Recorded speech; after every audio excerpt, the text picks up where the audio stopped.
All right, this is Dream Queen. This is also 96.9 FM, KMRD LP, Madrid, New Mexico. And we're in the cab with Hawt Diggity and Lil Queen Trashmouth. What's up, y'all? Morning. We have a lot to talk about. Welcome. Thank you. Where do you want to start? Thank you. Hi, I'm Hawt Diggity. Yes.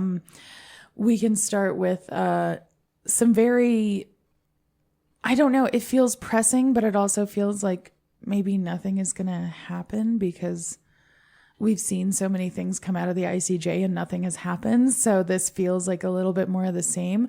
But this is actually a little bit more pressing than the other things that have come out of the ICJ. They released a ruling regarding the occupied Palestinian territories and the fact that Israel's annexation, occupation, and settlements are in fact illegal. It is apartheid, and that it must end immediately. So on the face, very exciting. Yes. Right? Yes. This is all stuff that we all knew. We knew that the occupation was illegal. We knew that the settlements were illegal. We knew that it all had to end, that it's not supposed to be there. And now the ICJ finally came out and said it in boldface with their whole chest. This is illegal. Israel's illegal. They're practicing apartheid. We have to stop this. This has to end. And so again, being that the ICJ, like, there's no peacekeeping force, if you will. I hate calling it that, but that's what I think people would most likely understand it by. Like, the UN doesn't have a police force of any kind. You know, the ICJ doesn't have a police force of any kind. So how do they enforce this? What does this actually do in the real world? I actually wanted to talk to you guys about what you thought about that. But first, I did want to just read the actual items 1 through 7 that were released yesterday. So, number 1, it is of the opinion that the state of Israel's continued presence in the occupied Palestinian territory is unlawful. Number 2, it is of the opinion that the state of Israel is under an obligation to bring to an end its unlawful presence in the occupied Palestinian territory as rapidly as possible. Is of the opinion that the state of Israel is under an obligation to cease immediately all new settlement activities and to evacuate all settlers from the occupied Palestinian territory. 4, is of the opinion that the state of Israel has the obligation to make reparation for the damage caused to all natural or legal persons concerned in the occupied Palestinian territory. 5, is of the opinion that all states are under an obligation not to recognize as legal the situation arising from the unlawful presence of the state of Israel in the OPT, and, this part is really important, not to render aid or assistance in maintaining the situation created by the continued presence of the state of Israel in the OPT. 6, is of the opinion that international organizations, including the United Nations, are under an obligation not to recognize as legal the situation arising from the unlawful presence of the state of Israel in the occupied Palestinian territory.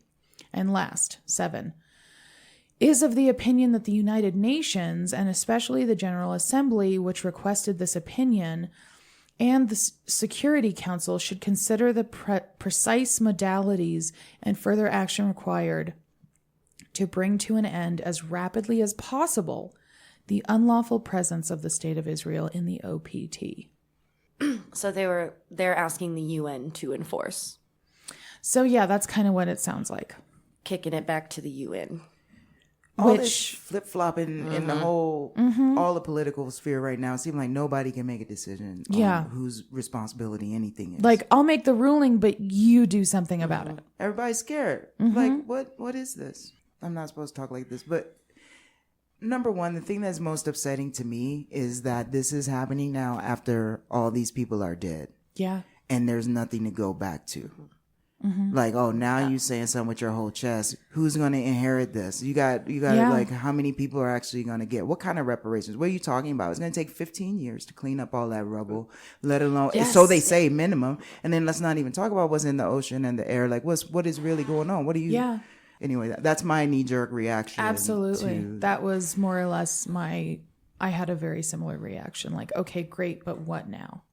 What happens now? Which is, again, a similar feeling that I've had to when the ICJ made any ruling in the past, when they made a decision on cases of South Africa versus, and I don't know if they even actually finished making the ruling on that case of South Africa versus Israel. I know other countries have joined South Africa, though, which is great. We like to see that. But what it comes down to for me, and I think we've all lightly talked about this before, without economic sanctions, what does this do? Effectively, it does nothing. Unless countries start to impose economic sanctions, this goes nowhere. This gains no traction. And I think that's why this ruling is actually exciting, because it does actually open the door for you can't offer aid or assistance to this illegal apartheid regime anymore. And I think that we actually might start to see a little bit of movement when it comes to things like that. I'm hoping anyway. I don't know. Little Queen Trash Mouth.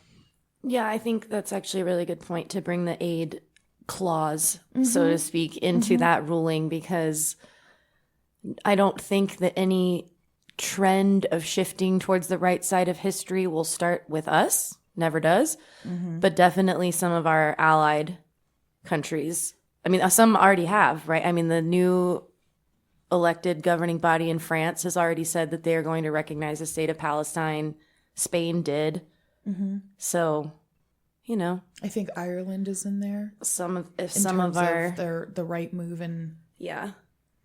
And then again, the more and more of these allied nations, they're the nations that we are allied with, so to speak. I'm using air quotes for people who can't see it. Does put pressure on our governing bodies. yeah. Well, love to see it. Yep. I'm not going to rain on any parades right now. I'm we've going to let the good news sink in. We've seen a lot of things that can put pressure on governing officials. Well, I just, few days. okay, all right, let me just be real, because that's what we're here for. Like, so who are our allies? Other white Western countries? Yep. So this whole thing to me is like, you kill all the brown people. Now y'all gonna rally around. And, you know, how many white skinned people identify as Palestinian, or, you know, who's left Right. to inherit this, again, pile of rubble? Who's advocating? What power do they have now? So if people don't do the sanctions, then what? We're still here. So I don't know. We'll get to national and local politics here very soon, and we'll just see where my cynicism is rooted. Because we all know, but I don't want to be like that, because it's like the same thing when people were like, Amy Goodman asked someone, an aid worker in Gaza, like months ago, when things were really beginning, they were starting to call it starvation. And Amy Goodman was like, you know, what do you say to the people who are like, you're dropping bombs and packages and food at the same time? Like, what's the point? Oh, right. And this person got so, like, I could see something like snap in his head, because he did like a little twitch, and he's like, you don't understand. Like, we need food. Yeah. And so for me, I'm like, yeah, I get that. Like, I don't want to be like, no, you know, there's not a chance for this. There's no hope. You know, nobody wants to hear that. They definitely don't tune into this radio show for that. But we try to give a hope along with the bad news, spoonful of sugar. Yeah. However, I'm still waiting for some action. But yeah, those are all really good points to make. Yeah. 100%. What is the point of dropping aid and dropping bombs from the same planes? From the same, you know, country, the same assistance, the same aid that's coming from one place is where the same bombs are coming from that they're dropping on them. Why would you feed them if you're just going to kill them anyway? I see what you're saying, for sure. And again, in terms of action, we'll see what actually happens. We don't know. Yeah. Other countries have made moves to recognize a Palestinian state. Like they voted on it in the UN. Of course, it got shot down, so it didn't actually end up happening. But something I wonder about is the fact that this was requested by the General Assembly of the UN. What does that mean for Israel's membership in the UN? Because that seems to me like it could be a door to something. That's an action that they could take. Yeah. Get them out. But Israel has also said so many times that the UN is like a biased body. Right. And that like, oh, well, they're anti-Semitic anyway, they're this. So I could also just as easily see Israel leaving as a result of the ICJ ruling and being like, well, F the UN, we're out of here anyway. You guys are all anti-Semitic and you're owned by Hamas. And I could see them coming up with so many different things. Well, thanks for bringing that up, because that was a point that I was holding back on, is that there are countries out there who are not fans of the UN and they think they're busybodies. And so I'm curious to see how the lineup in World War III takes sides. Like Who's picking who for teams? Yeah, who's picking teams? Like who's who's got it? So speaking of which, as our team, United States team, not my team. I got to stop using these words.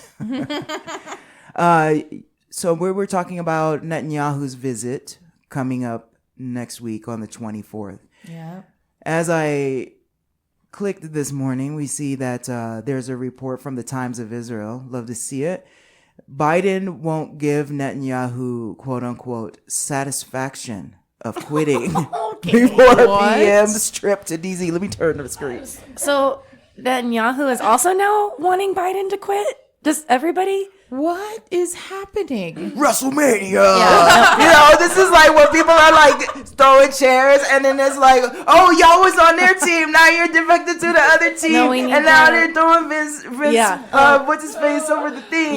Ding, ding, ding. Yeah. Oh my God. We need the referee from Jerry Springer. What was his name? Steve. We need Steve. Where is Steve right now? That's our cry for help. We need Steve. Where's Steve? Question mark. We need to start that like the Andre the Giant stickers. Yes. All our graphic designers out there, we'll take the best one. You send them over to InTheCab Radio on Instagram. Just DM me. Where's Steve? Jerry Springer Steve. Jerry Springer Steve, the ball guy. He had his own show though, so I'm trying to give it to him. Yeah. Are you serious? He had his own show there for a while. Good for him. Yeah. didn't know He that. broke off. He did good work. I mean, kind of. I'm not being sarcastic. It's like how many fingernails and He did weaves he good said. work. Yeah. In conflict resolution. It's true. It is true. All the team there. I'm sure Steve ran a tight ship. He's in good things. Yes. All right. So the subheading here is U.S. President isolating with COVID-19 is said to be furious with top Democrats for pressure on him to quit following debate flop, but resigned to prospect of pulling out of race. Okay. Can I just... yes. I'm tired of this whole, like, it was one debate. No, sir. You have abysmal approval ratings before the debate. The debate was terrible. Yeah. You've done several terrible public appearances past that, and you're still a genocidal maniac. So I just... keeping that in context of it's not just about one debate performance. No, there's a lot. I mean, also, if you take into account the American standard of living for the working class these days. He still owes me $600. Let's start there. Yeah, exactly. It has not improved. So his approval ratings, just trying to pin that on one debate is willfully obtuse. There's so many interviews and so many things, and we've been talking about it. Come on. Yeah. It's all the smoke and mirrors, guys. So here's something else from the People's Dispatch. Thousands plan to protest Netanyahu congressional visit in Washington, D.C. Israeli Prime Minister Netanyahu, who faces charges from the ICC, was invited by U.S. lawmakers to speak in front of Congress on July 24th. So, we were talking about people going out to protest down there in D.C. And we were also asking off air if what we each think, if he's going to cancel, if he's going to still go. And also, Hawt Diggity, I want to know more of this information that you have around Biden being allegedly aiding and abetting according to these charges. Like, so are they going to get together and get their story straight, off the phone, like go for a walk in the park by the they can't walk too far, they'll get lost. I don't think Biden knows how to move his feet these days. They've got those robotic legs to program to walk him around, which is why he always gets turned around. Is he planning to visit with Biden? Because the last time... I think he was until COVID. Yes, there was an update. I know. Okay. This is the week in the news, folks, which is why there was no even introduction for the show. Everybody listening. It's just been such a wild week. It's only been a week and so many things have happened. Yeah. So, yes, as of last weekend when we spoke, Biden had not scheduled a meeting with Netanyahu because the caveat on that was that they had to do a ceasefire deal before he would meet with Netanyahu. Right. Oh, was that the caveat? Yeah. Okay. It's election time, okay? We have to come off as doing the right those millennial thing. Votes. I was trying to figure out why he would press that, but that makes sense. Votes, he's got votes. Especially with Trump getting assassination attempted. And his VP pick is a huge JD Vance is the first millennial nominated for this, and it's a what did I call it? A grab for young person votes. I don't like it. No, me neither. Because I say as a millennial, a millennial, it is offensive pandering. Resist. Yeah, it's kind of the same thing as when when Joe Biden in his first bid for presidential election said he would just pick, quote, a woman for his vice presidential candidate. He didn't care which one. He's like, just leave me alone. I'll pick a woman. It's like, are you happy now? Like, that's not representation. Let's talk about Kamala, because we all love cops on this show. But I love black women. So what are we doing? She's supposed to speak somewhere today. Oh, boy. So she's supposed to go to Provincetown and talk. And so I'm wondering if anybody has... Oh. Are her public appearances getting better? Hold up. Let's see. 4 hours ago. Okay, so... there's breaking. This is different than last time Is she speaking better in public? Is that improved? I can't even... Listen. Yeah, she glitches a lot. Listen, they're all robots. They're all mentoring quite a bit. candidates. Yeah. Okay, she delivers some interesting slam poetry sometimes. All right. So, wait. Oh my God! I just forgot about all the things. Yeah, it's like so distracted by what's happening. This is real time. I totally forgot about all the fun I was making of her lately. Her terrible performance last week with Taraji. That was just last week. Yeah, that was last week. If they people, look how quick. Like, if they just bombard you with stuff every day, then you can't keep up. It looks like Democrats are reaching a consensus if Biden drops out. Daydreams of Harris making a more active and vigorous case against Donald Trump are taking root. Oh, JD Vance already has a new private plane for traveling to today's rally. I wonder that was if Elon Musk gave it to him. Okay, so here we're talking about that much money. So how do we think it's going to be spent? There's so much to talk about. It's all so related. So we have Palestine into Biden and Netanyahu into the elections here. And then we also want to talk about some local politics things. And capitalism, because, so the deal is Musk money. How are we spending it? So now we see we got a brand new plane, and I only imagine that came from Mush money. So the Mush money deal, for folks who don't know, is $45 million a month to Trump's super PAC. Super PAC. A month? A month. Yeah, a month. That's like $500 million between now and election night. I didn't know it was that like much a month. $250,000. Okay. Billion. Yeah. $250 million. $250 between now and November. Yeah, $250,000. That's a lot of money. That's a lot of money. But we don't have money to help people. It's too expensive to help people. You cannot empower the poors. No, you know, don't if do people that. had food and healthcare, they'd be able to think. For Well, then themselves. what'll be their This is- motivation to go to work? Can we just remember that Elon Musk told the UN if they could give him a plan for solving world hunger and this how is to one of my pay for favorites. it, he would do it. They did it, and then he's like, "I'm not paying for that." Yeah. So like, don't ever expect anything good from Basically. this That man. was on The Simpsons. That No, was not that real. happened. That's real.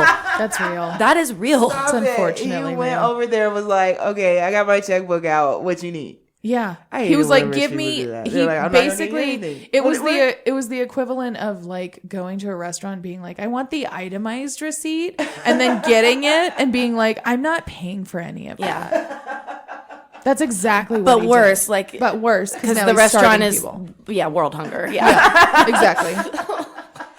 it's This happened, Jada. This Yeah, was no, that's that real. sounds And like then a the other Simpsons thing that episode. he did. Sorry, I'm a No, go little ahead. tangent. Just a reminder of who this for it. person is. And anyway, he did all of that weird stuff. He was talking about like the traffic tunnels that he wanted to build in LA and all defeating this. the ultimate boss.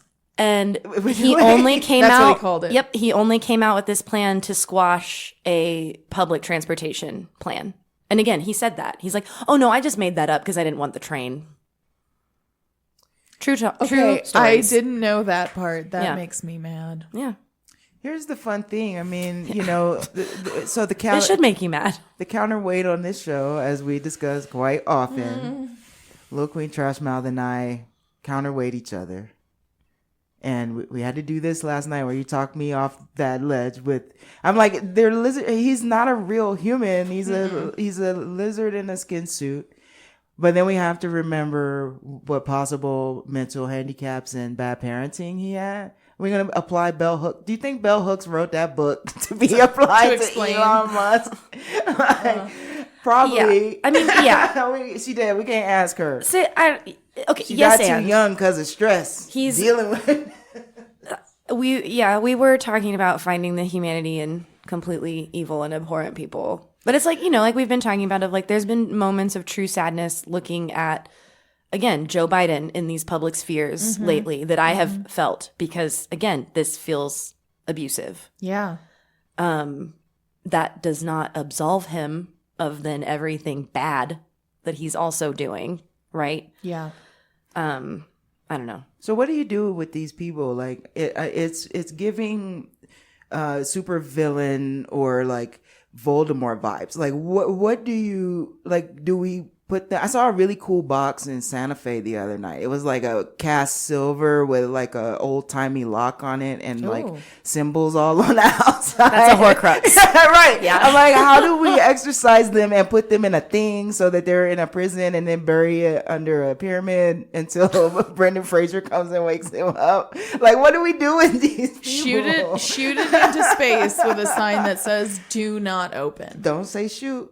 Let him. We don't have time for these kind of politics and violence. I don't know. Launch them into space. Oh my gosh. Yeah. I don't know what the answer is. All right. So Musk money, 45 billion. So we're seeing it's getting spent.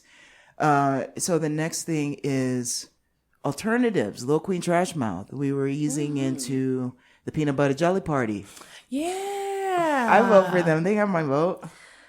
It's really the People's Party for Socialism and Liberation. Oh, you're holding up the movement, homie. Peanut butter jelly. No, we're having a slight debate here, internal debate about words, and I think that, well, we all know there's extreme power in words, and so I personally, when I hear the People's Party for Socialism and Liberation, that sounds great to me. Oh, I'm I feel Angela Davis is Yes, giving sounds Angela Davis for excellent. president. Yeah. I'm in.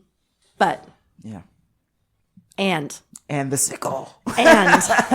we live in a nation that has been, again, highly propagandized to be afraid of words like socialism and communism. Yeah. And Again, liberation.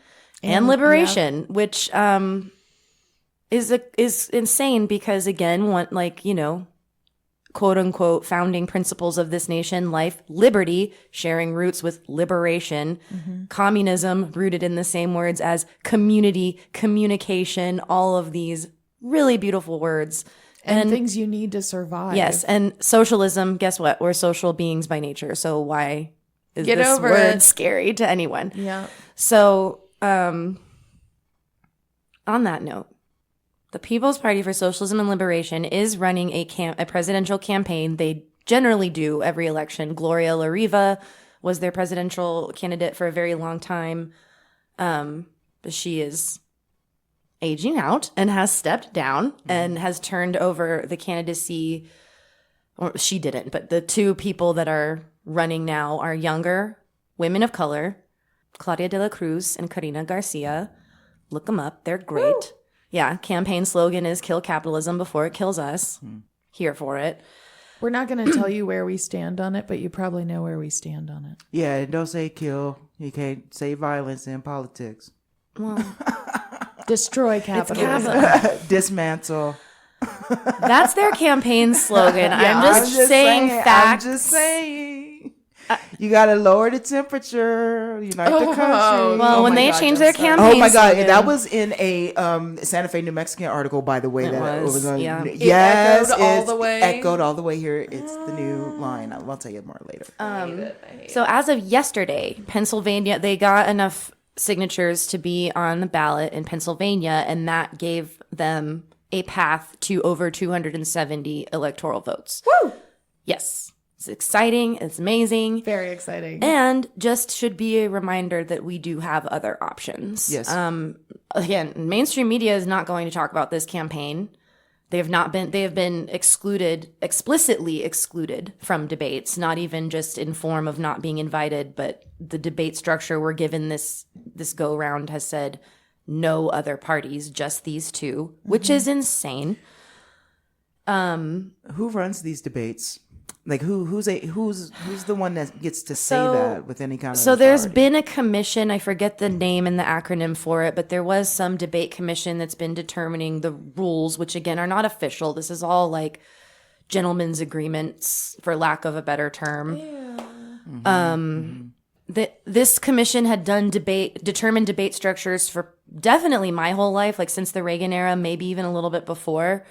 This is the first time that two presidential candidates have said, actually, we don't even like your rules. They set their own terms, I guess. Long story short. Wow. Biden and Trump decided the rules.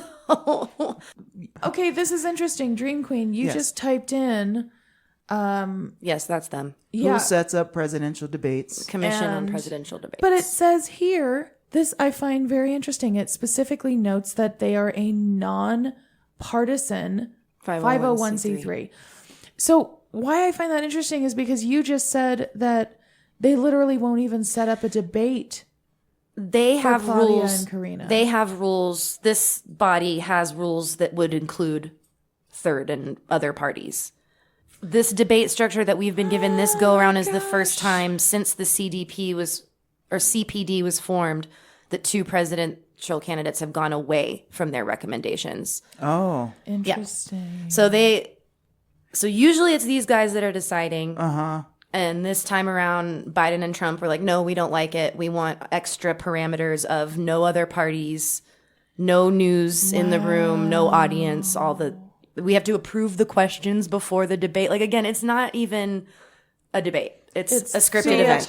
Well, and it's saying here that plans for the 2024 debates are underway. Oh, so That's old. This is old, and the CPD looks forward to bringing high quality educational debates to the electorate. Well, Trump and Biden didn't want they that. They said no. Yeah. I think that's important to note. Oh yeah. For anyone in the back who might have missed it, Trump and Biden didn't want that. No. Same party. Right. Yep. Yeah. So they were the ones who agreed to the specific rules for this year's. There's only 2 debates. Like, it's all very not the way it is normally. So for anyone who's listening who hasn't put it together yet, they don't want you to know about third party candidates. They don't want you to vote third party. They don't want you to have any information about any of it. They want you to focus on the 2-party system. Okay, and we are getting a VP debate. I was going to ask about that. Oh, that's going to be interesting. Because Trump had not picked a vice presidential candidate until very recently, there was a little uncertainty about whether or not we were getting that. But it says here we will be getting a vice presidential debate on August 12th. Yeah, so folks, we're looking at ballotpedia.org. And what I did was I just went to the search engine and wrote who picks presidential debates or who sets up presidential debates. And then I put in 2024. And when we got to 2024, that's where we came away from the other site and right here into what's happening this year. And it's saying exactly what Little Queen Trashmouth just said about them deciding this is the first time that they don't want to do this since 1987. Yeah, Biden and Trump participated in a CNN debate on June 27th, 2024, and accepted an invitation from ABC News to participate in a debate on September 10th, 2024. Vice President Kamala Harris accepted an invitation from CBS News to participate in a vice presidential debate on August 12th, 2024. The Trump campaign said Vance would participate in a debate after the 2024 Democratic National Convention. And when is that? That's on August 19th. So who is Kamala going to debate? No, I think that might be a typo. I'm thinking they meant to say after the RNC, right? Like they said that he would debate it. Listen. Maybe. I don't know. That's confusing. That's confusing. It's confusing. They're choosing their own rules. Yeah, Nothing. Words don't work anymore except amongst ourselves. Like, it would not surprise me if they just had her debate some other people and not him. It's wild. I hear Hurricane Party playing in the back of my head while we're talking about all this. That's right. And days every other Wednesday, baby. I think it's important for everyone else to just have that noted. That song is playing in the back of my head right now. Revolution, revelation, apocalypse to uncover the truth. I'm Dream Queen. This is KMRD. And I'm in the studio with Hawt Diggity and Lil Queen Trashmouth, fellow DJs here at this station. You can catch Hawt Diggity this evening, 5 to 7 p.m. Mountain Time, where they discuss a lot of focus on what's going on in Palestine and a lot of great music. And, thank you. Thank you. And then we have Little Queen Trashmouth, who is on Fridays, the Hatch Attack hours from 10 to 12. And also a lot of great political conversation and education and great music. Like we heard Hurricane Party from Dessa for the first time in my life on that show. All right, y'all. So we have confirmed through ABC News that the language was not a typo on that other website, that Vance has said that he will not commit to debating Kamala Harris ahead of the Democratic convention. To be fair, the Trump campaign is saying this. He has not been sorry. Yeah. Sorry. That's what I get for not reading off of the teleprompter. So what the Trump campaign is doing is saying they're by doing this implying that Biden will not be the Democratic nominee confirmed at the DNC is what they're doing. It's a taunting thing. It's an undermining move. And, as I said off air, I mean, it's a good strategy. Like, I'm not like, absolutely. It makes sense. It does. And I hate to say it. I did. Yes. Same. I'm not. I hate to see the smart moves coming from that side. I know.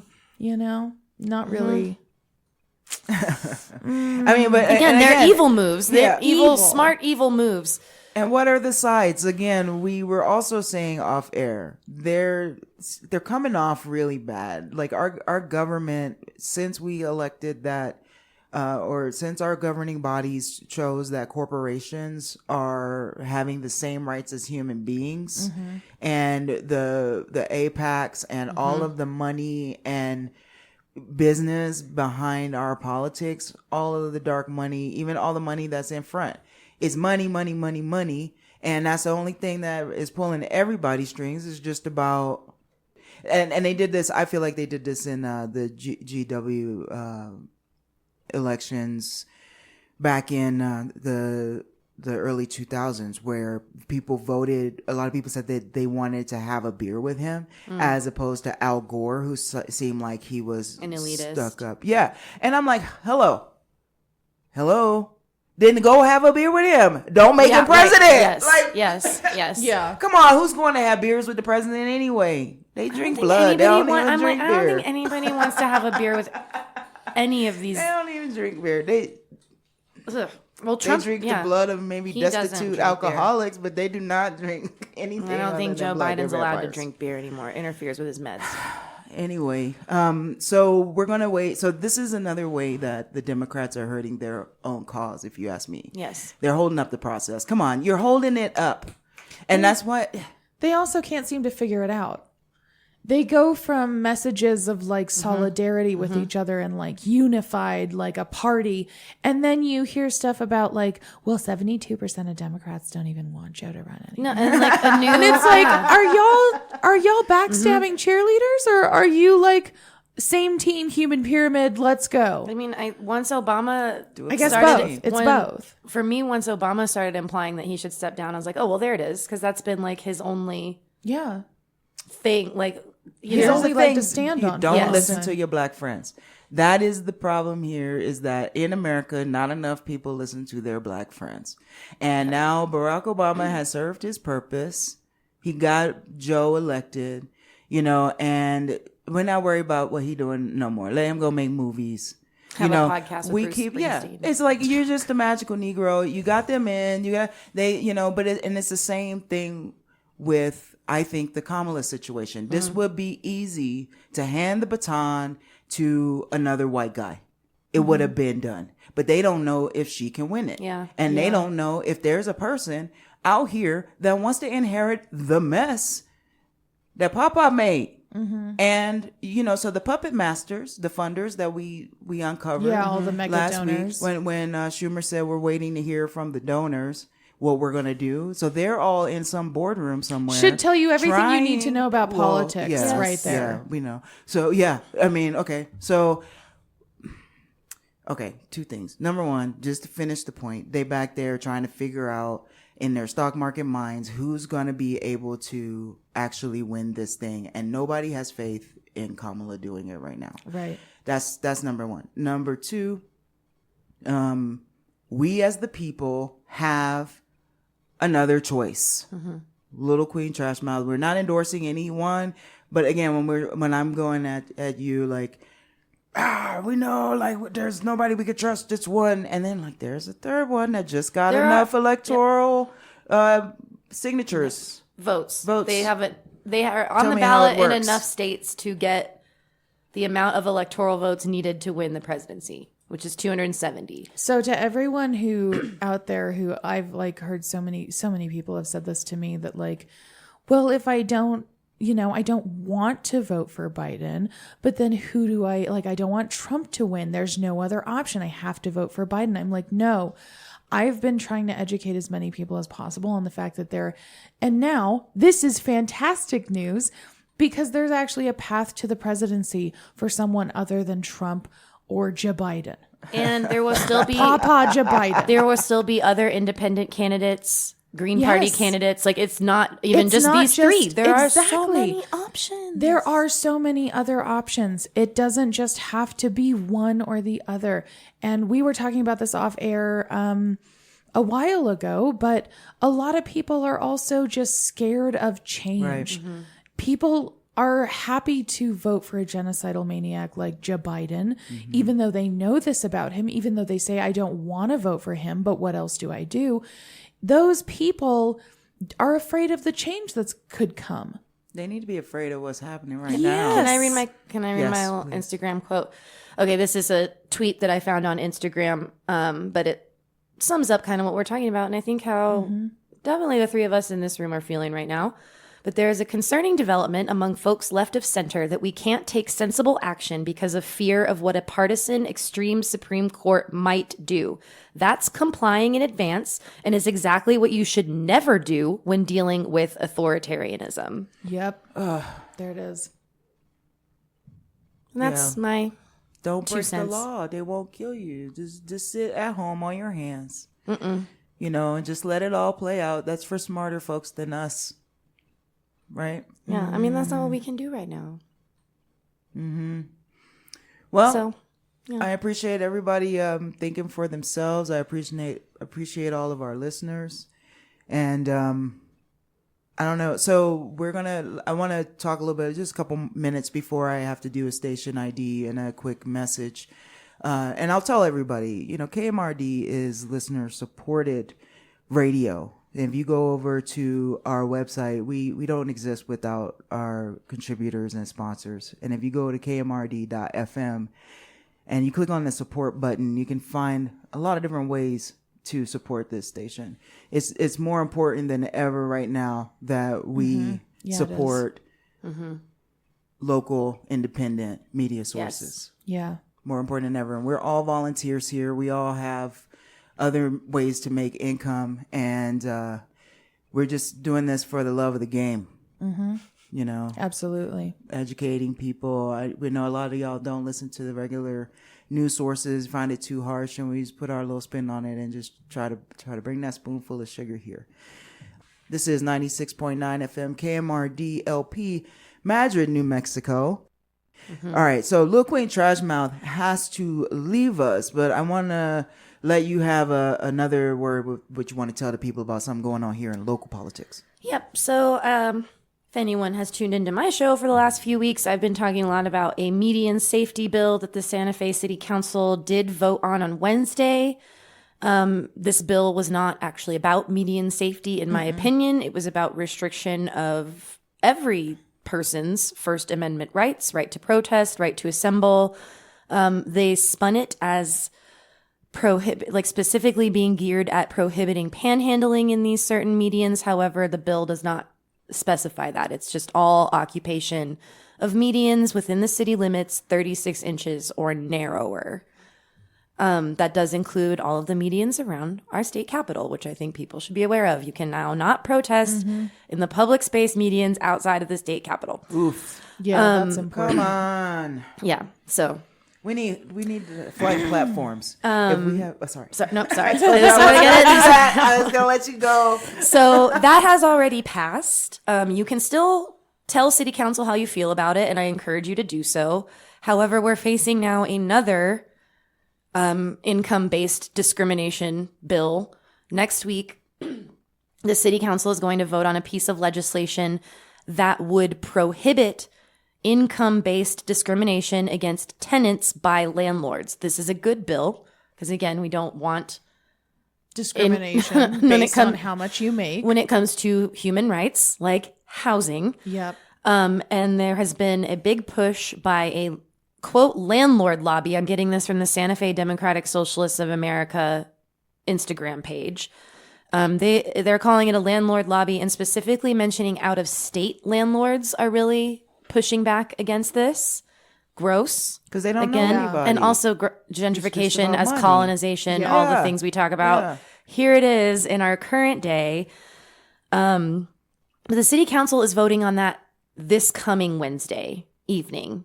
Usually they get to public hearing and vote stuff no earlier than 6:30, 7 o'clock. So it'll be sometimes later, but that's kind of the window. So if you can, be there at City Hall. And if not, you can email in comment to, you have until 5 p.m. Tuesday to email in any comment on this issue. I know in my bones, I mean, I have no factual proof of this, but just talking to other organizers around these two pieces of legislation, the Median Safety Act and now this income discrimination ban, the city council was doing everything in their power to not hear these two issues on the same night. They wanted these issues split up because, divide and conquer mentality. And we just need to watch out for stuff like that. That's all. Just be aware of what they're doing. Again, this is a quote unquote Democratic mayor in a Democratic, hyper progressive, liberal haven, right? yeah, the way so haven many city. people spin it. People that live here spin it to themselves. Guess what, guys? What's it a haven for? Liberal white people. Oh, because I was like, there's all kinds of havens. No, exactly. And it's, Right. just we have to be aware of this stuff because, again, this median safety bill, which again did pass, takes effect February of 2025. I also think that timing is interesting. That's 1 week after our legislative session starts. Yeah. Huh. Wonder why they Yeah. picked then. Gee. Is there a way to So we have a appeal week, this guys. stuff? That first week of legislative session, we should probably be in those medians. Anyway, Wow. That's a call to action. that was a hypothetical. Oh my gosh, though. That is. I said probably, maybe, in theory. It's all good. That is. I gave no time input. I'm just So messing okay, with you. we talk about different forms of violence all the time. How is this not a form of violence? It is. It is. It's But how And is it? This is again that idea that like when people attack property, it gets spun as violence and people buy that. When something like this happens, people don't see this as violence, and I don't understand how they don't. Right. I feel like the people who would vote against this, not to generalize all people. Yeah. It's a mentality of like blinders. They see the world only the way they see it. I don't want to say that people who don't have compassion, but in a way, if you can't look at the bigger picture without the blinders to see there are no other resources. Yeah. So if you're looking narrowly at this person in the middle of the road panhandling makes me feel so uncomfortable because I feel bad. Like I don't have money to give them. I can't make the world a better place. I feel bad for their dog. It's just scary to look at because I feel bad that I feel like they might rob me and I don't want to lock my door. But it's like this whole stream of consciousness that a lot of liberal people who are well-meaning, it unnerves them to see this. And so you rather not see it. And they don't understand the broader view of where they're going to go. You know, and then the protesters, it's like, get out of the street. I'm trying to get to work because, again, I'm just... But, and I don't think a lot of people thought about it that way, quite honestly. I don't know if a lot of people, like, who don't necessarily calculate how to put on a protest, they just go to one. And it's like, no, a person who's organizing a protest, you got to get permits. You got to figure out... I mean, okay, I know. But if you're going to do it by...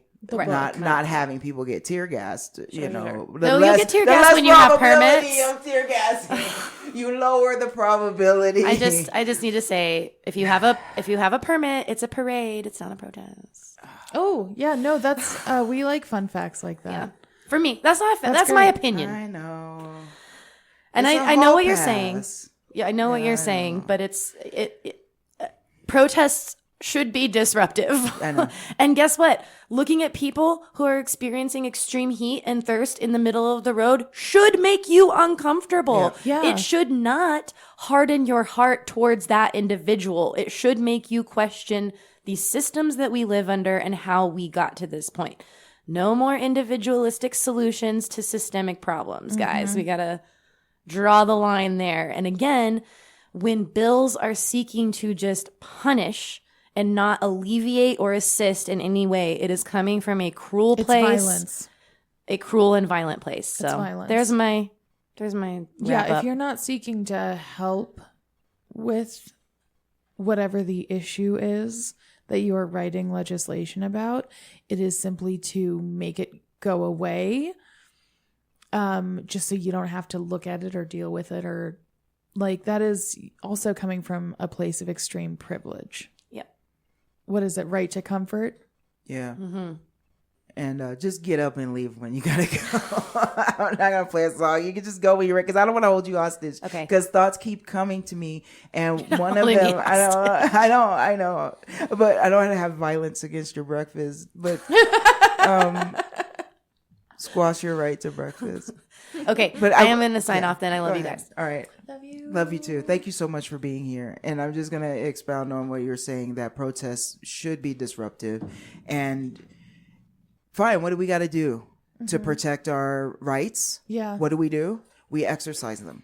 Yeah. And whether, I gave Lil Queen Trash Mouth a hard time around a call to action, but I'm just going to underscore that if you want to go down there and protest and you want to be on the median to do that, then there are ways to safely get out of jail, especially in places like this that are not completely overrun by Gestapo yet.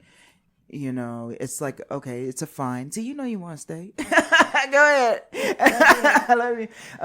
Yeah, so what, you know, there are people out here, I know, and I'm going to appeal to some of these folks who are retired, because we are a haven also for retirees, Yep. right? So I know some of y'all got law degrees. I know some of y'all been out there in the streets in the 70s and the 60s, and you got compassion for the youth of today. You know, make a phone tree, get a pro bono, get some things going on so that we can support people who are going to take a hit and go to the streets and also exercise these rights. be the people who go to the streets. Yes. You know what I mean? If you have privilege that can help you get out of jail, maybe makes you less of a target for police brutality. That is in itself a weird privilege and in a way a right. Yeah. So exercise that. I'm not saying that like elderly folks should be on the front lines of protests, but can you imagine how different our political landscape would look if more people of privilege, and I'm going to leave that at a broad stroke, but can you imagine how it would change our ability to exercise our rights if people of privilege were on the front lines of these protests, of these civil disruptions? Yes. I mean, if it wasn't just people of color, Native folks, Black folks, queer folks, if it wasn't the marginalized who were standing on the front lines, I think it would change things drastically. But the question is, are people ever really going to exercise in that way, you know? Because usually the people who would have privilege, who, you know, ideally should be on the front lines in protests and civil disruptions, parades, those are the people who usually probably aren't going to protests or parades or civil disruptions. Very good points. Very good points. I think it gives people a lot to think about. I mean, I believe fully in an intergenerational, interclass movement. Yeah, that's It's the dream. about unity. That's the dream. That's what we're here for, is to be here and live on this planet. Everybody's got the right to live here and be here together, you know? Yeah. Thanks for being here with me. Yeah, you're welcome. Hey, can we talk about what we're going to do this week with the people? I know, folks, it sounds like an off-air conversation, but it actually involves you, because I want you to tune in. It does involve you. So we're going to try to, if the Netanyahu speech goes on, if he comes, we'll see. I know, it's so many At this days rate, between. yeah, absolutely. From the ICJ ruling to when he is supposed to visit, was less than a week. Yeah. And it could change his plan to come here. Yeah. Didn't we talk about this last week? Not on air, but we talked about it. Yeah. Yeah. That he already canceled. He's like, didn't he have 2 stops? Yes. He was supposed to make before he came to DC? Czech Republic and one other place. There was one other, but he canceled both of them. Yes, because he was afraid of being served a warrant, or Y'all? his people. Yeah. So we're going to go ahead and invite that person. We're like the only country that he can come to. Because we're the only country who's not party to the ICC or the ICJ. Yeah. Well, This place. So we're going to try to do a live stream coverage of that. And Of his address to, I keep saying it. his address, because he's moving in. He lived there. They act like he lived there. You know, he's just like, hey, I'm home. Where's my money? Here's my laundry. He's going to show up with some U-Haul boxes. Yeah, it's full of gold bars and oil drums. And he's going to be like, hey. So yeah, I'm sure it's suitcases full of money. I don't know. Anyway, so we'll do that. And there's some other plans. Like either it's going to run live for us, or I'm going to try to capture it and we'll do some reactions, because, and also we're all working class. So most people who are going to, of our audience that might be listening in, folks probably be at work or doing whatever in the daytime. That's another reason. Or at that protest in DC. Or you're at the on the 24th, that's next Wednesday. Sometime in the morning. They haven't given a time yet for that. And then the other thing I don't know, like we should do some coverage around the DNC and whatever statements like Kamala's solo debate. I was going to suggest that we cover that, but now they're saying that she's debating not, herself. I mean, they're going to put a mirror on stage. Yeah, I don't know. This probably will get canceled, but yeah, I don't know. I really enjoyed doing that live with you the other day. Yeah, that was great. Covering the White House. It was a good one. Press conference after the Trump shooting. So who knows what's going to happen. For anyone who missed it, it was a good one. Tell people how they can reach you and see things like this, because we're going from your TikTok. Yes. So we go live from my TikTok. Earth Boys Are Easy. It's the same name as on Instagram. Those are the two things. Those are my two socials. Mm-hmm. But we go live from my TikTok, and again, we'll be doing that. If you follow both of us, either of us on social media, then we will post something if we find out a time beforehand. And otherwise, we're just going to try and play it by ear and catch it. Yes. Yeah. On Wednesday. And again, that is if he decides to come. He may change his mind. I want to know why by now they don't have like a big screen. I think that's going to be coming. Some sort of zoom. He should just zoom in. Yeah. From his bunker. You know? Like, yeah, where are they with technology? Well, and this is something I've like asked before, but how does how does anybody in so-called Israel think that once this is all over, when this is all over, they really think they're just going to return to like everything? Like the world's just going to function the way that it did before? Like, no, they've made themselves a pariah state. So many other countries have already either put sanctions on them or cut ties with them. Like, I just don't understand what future they see. Germany? I mean, I'm sorry. Yeah. Yeah. Hurt people. I mean, I don't really, but Germany succeeded in doing that. And they still functioned in the world. They're doing great. I just wonder if this time it's colonizers colonizing. Yeah, I was gonna ask a question, then I made myself sad, so I'm not gonna ask the question. I asked myself the question before I decided I was gonna say anything, and then the question hurt my feelings. So I'm not gonna say the question. Yeah, I mean it's really deep. Yeah, that's the reality of it, is that they're just backed.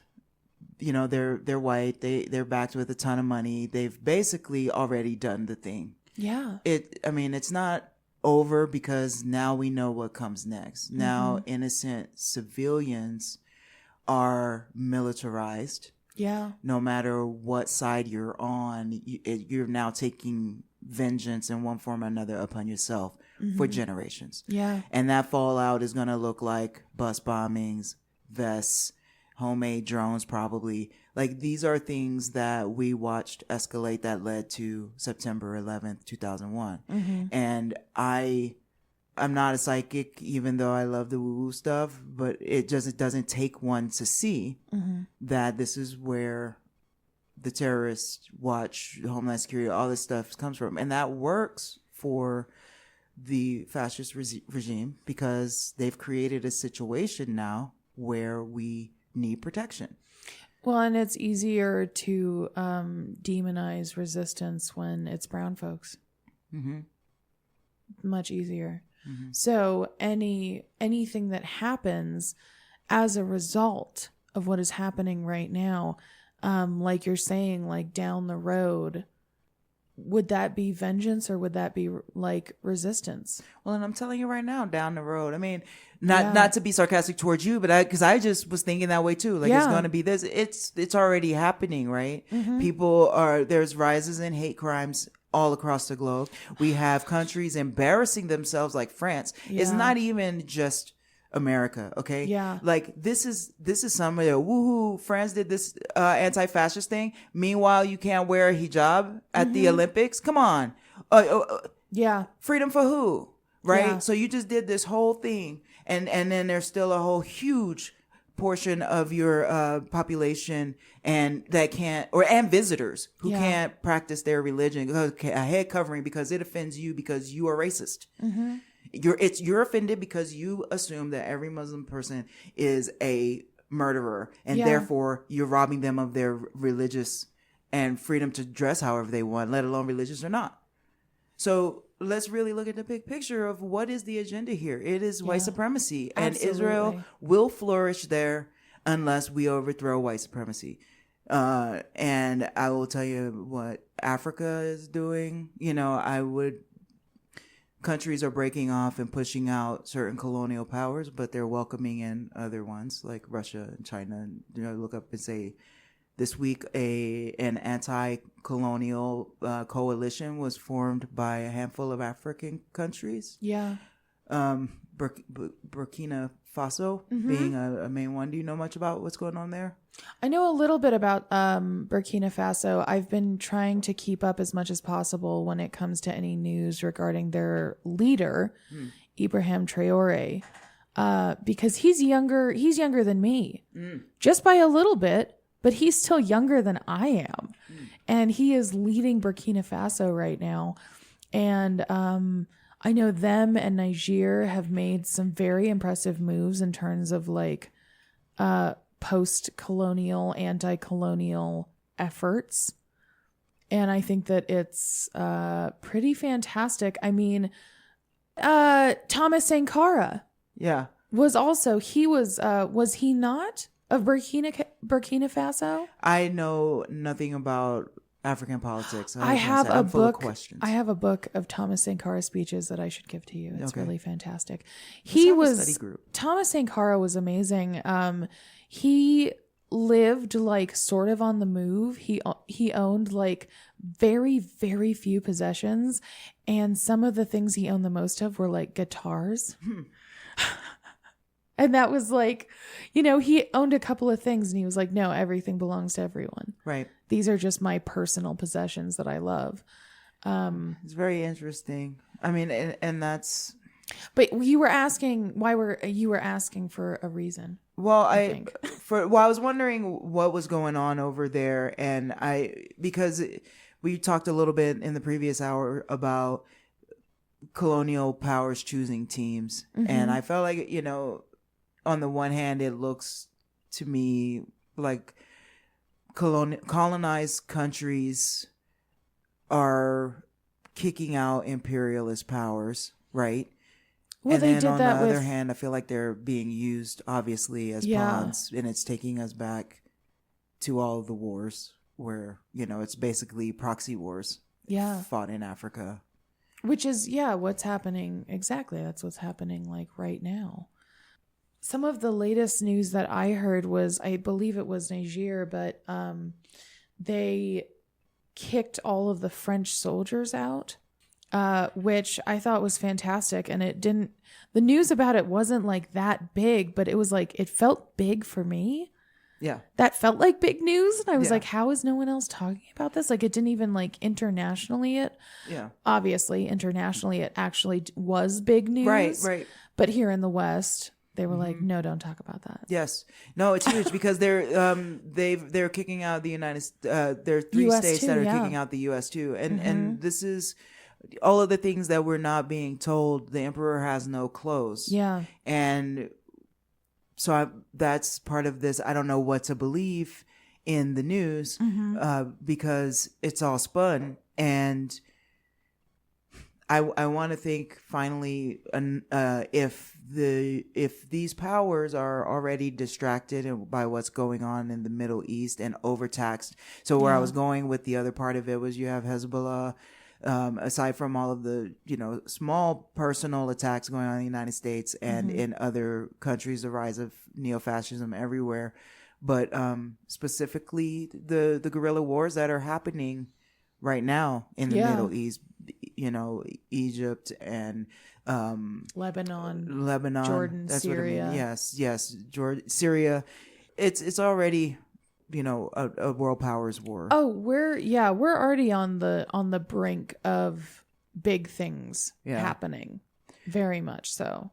So here we have the Black Agenda report, and I am just looking at this because nobody's really amplifying this story in main Western media. People love to just ignore.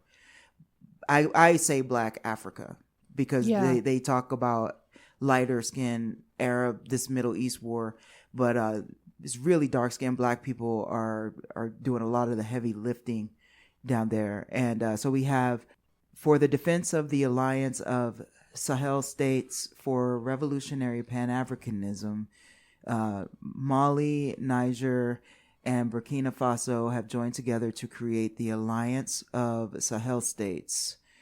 And the article states that, it looks like a quote, "To the African masses at home and abroad, oppressed and tormented by the imperialists for centuries and yet steadfast in your struggle, we, the Coalition for the Elimination of Imperialism in Africa, urge you to stand strongly behind the Alliance of Sahel States, which at this moment in our history represents the model for Pan-Africanism and therefore the path towards the total liberation and unification of Africa."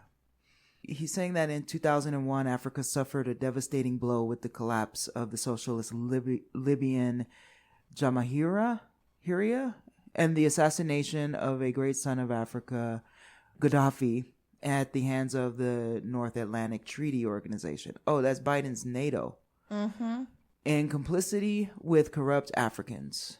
And to the collective West, Gaddafi's crime was that he wished for a truly independent and sovereign Africa.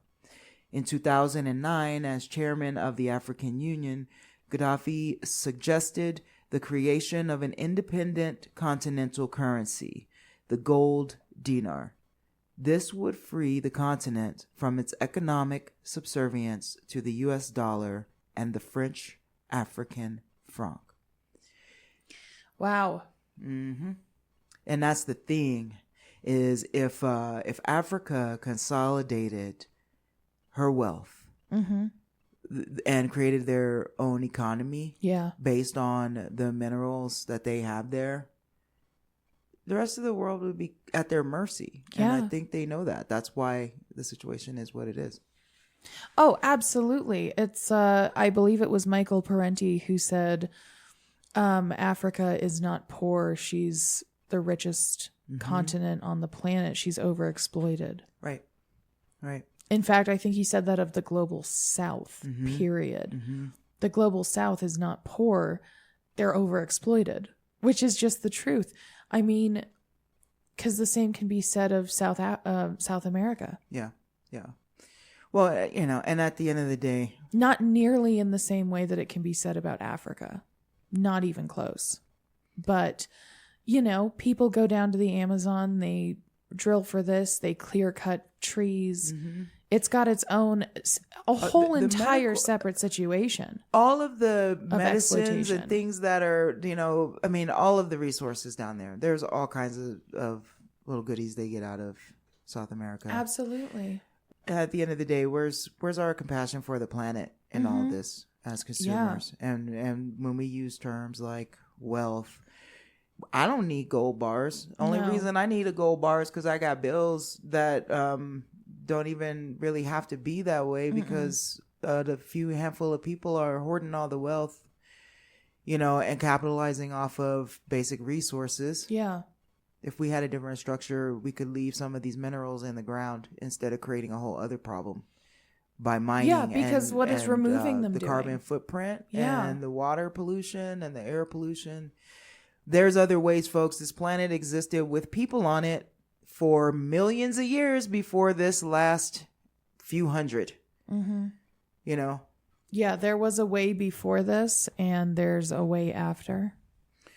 All right. I'm tired of talking about stuff. I'm tired right now. That was a lot. We just did a lot. We covered so much. Yes, we did. Now. Thanks all the listeners for tuning in. Do you have anything else you want to say? No, I think this is my bye-bye. You'll be back in a few hours. I'll be back in a few hours anyway. Yeah. Gotta save some for your show. Welcome to Heck with Hawt Diggity. who's been one of my friends here, guests, and doing a lot of collabs lately, and I'm just loving it. So It's going to be great. yeah, look us up on social media.